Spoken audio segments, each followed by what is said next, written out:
My name is Edward Joseph Snowden. I used to work for the government, but now I work for the public.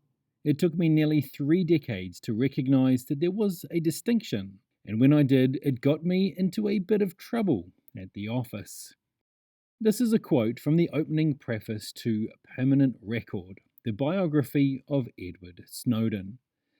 Snowden, of course, is a well known whistleblower who exposed the mass surveillance practices of the intelligence community.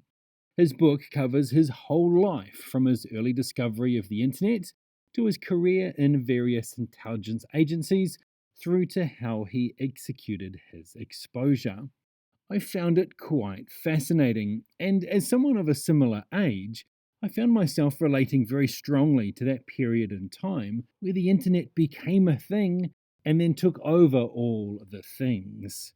To quote, back then, being online was another life, considered by most to be separate and distinct from real life.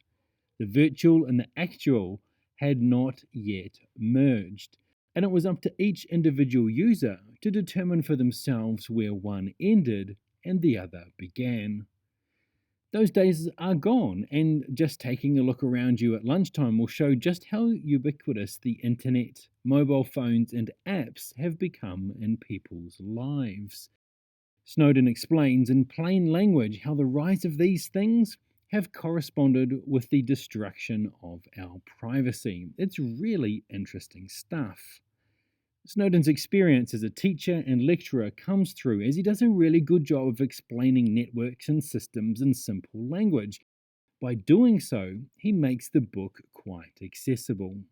You know the face and the name, and this book provides a very good insight into the man behind these and what motivated him to make one of the biggest government exposures in history.